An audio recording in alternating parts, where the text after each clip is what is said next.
د شال ټلویزیون قدرمندو لیدونکو سلامونه. پام وکړئ د دې مهال لنډو خبرونو ته. مجاهد ویلي افغانستان د امریکا د 11 سپټمبر پیښه کې هیڅ رول نه درلوده. د طالبانو حکومت ویان ذبیح الله مجاهد ویلي چې افغانستان د امریکا د 11 سپټمبر پیښه کې هیڅ رول نه درلوده. د نوموړي په وینا یا د پیښه له افغانستان څخه بهر پلان شوی و، خو په وینا امریکا د افغانستان د اشغال لپاره یوه بهانه وګرځوله او برید یې وکړ. د معلوماتو له مخې 40 کاله وړاندې د سپټمبر په 11 یعنې په همدې ورځ امریکا کې د نړیوالو سوداګریزو پر ودانیو او د دغه هیواد د دفاع وزارت ودانۍ بریدونو کې نږدې 3000 کسان ووژل شول چې پړه یې د القاعدې شبکې پر غاړه واخیسته. خو کله چې طالبانو امریکا ته د القاعدې د شبکې د مشر اسامه بن لادن چې هغه مهال افغانستان کې میشتو له سپارلو انکار وکړ، نو امریکا او ملګرو هیوادونو یې د 2001 کال په وروستیو کې په افغانستان برید وکړ او د طالبانو د هغه مهال حکومت یې ړنګ کړ. امریکا د طالبانو حکومت د بشري حقونو پر نقض تورن کړی دی. د امریکا بهرنیو چارو وزارت په خپل کلني راپور کې ویلي چې د 2024 کال په اوږدو کې د افغانستان اوسني واکمنانو د بشري حقونو پراخ نقضونه کړي دي. په راپور کې په ځانګړي ډول له ښځو او نجونو پر ژوند او زده کړو باندې لګول شوي بندیزونه د جدي اندېښنې وړ بلل شوي دي، خو د طالبانو حکومت بار بار ورته څرګندونې ناسمې بللي او دا یې د افغانستان په کورنیو چارو کې لاسوهنه بللې ده. د قزاقستان او افغانستان ترمنځ د 133 میلیون ډالرو په ارزښت سوداګریزې هوکړې لاسلیک شوې.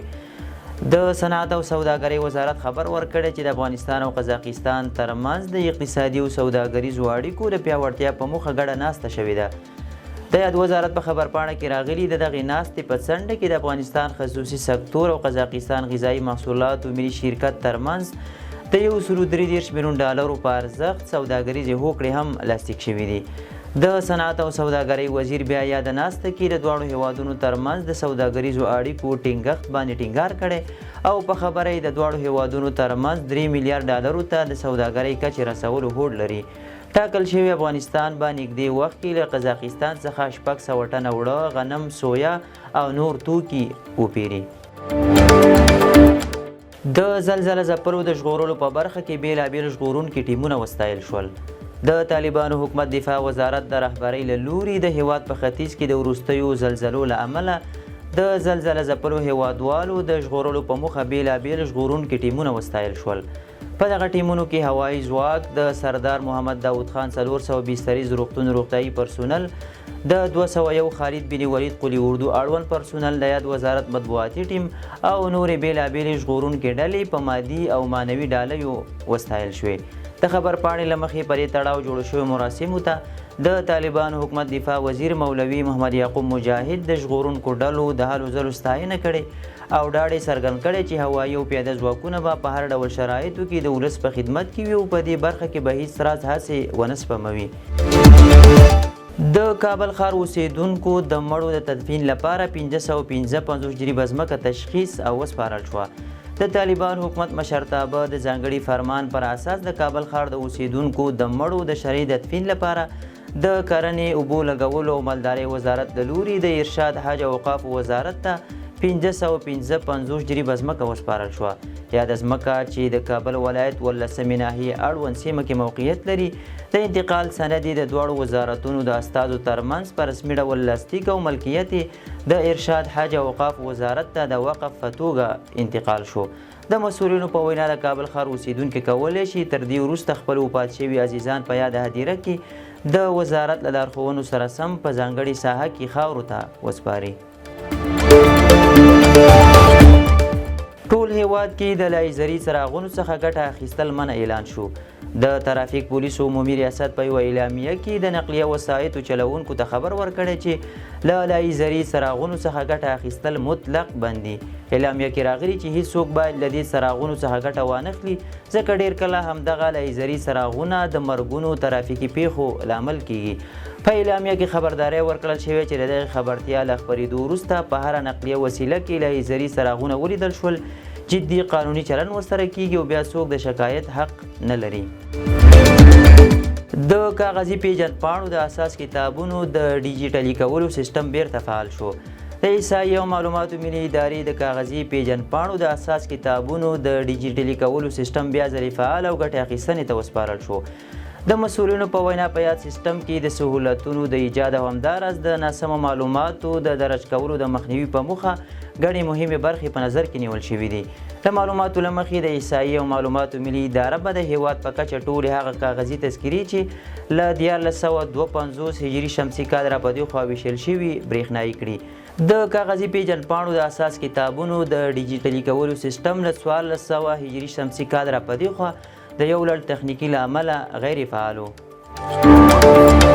د ننګرهار د رنور ولسوالۍ کې زلزله ځپلو ته استوګنیز کمپونه جوړیږي. د هیواد په ختیځ زون کې د وروستیو زلزلو له امله د کونړ ولایت ترڅنګ د ننګرهار د رنور ولسوالۍ هم زیانمنه شوې چې په ځانګړي ډول د سوتن، مچکنډول او شمال درې اوسیدونکي له خپلو مینو بېځایه شوي دي. ځایي اوسیدونکو ویلي چې د طالبانو حکومت او خیریه مؤسسو د لومړنیو مرستو رسونه پیل کړې، خو دغه مرستې د ټولو اړمنو کورنیو لپاره بسنه نه کوي او ګڼ شمېر کورنۍ لا هم تر اسمان لاندې شپې ورځې تېروي. په ورته وخت کې د چارو د سمون ملي ادارې د انسجام رئیس د درنور ولسوالۍ ته د سفر پر مهال ویلي چې ډیر ژر به د بې کوره شویو کورنیو لپاره د استوګنې کمپونه جوړ شي او هغه کورونه چې زلزلې ویجاړ کړي بیرته به ورغول شي.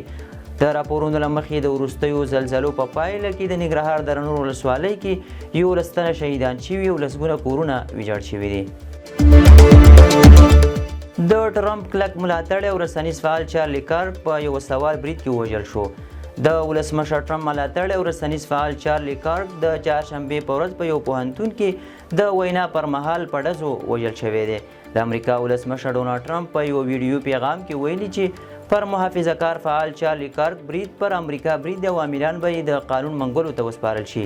د امریکا فدرالي پولیسو پرون په لومړیو کې ویلي و چې د دې پیښې په تړاو یو شکمن تن نیولی، خو تر څېړنې وروسته معلومه شوه چې شکمن کس په پیښه کې لاس نه درلوده. د پاکستان لومړی وزیر قطر ته په یو رسمي سفر رسیدلی دی. د پاکستان لومړی وزیر شهباز شریف نن سهار د یو پلاوي په مشرۍ په یو رسمي سفر د قطر پلازمینې دوحې ته رسیدلی دی.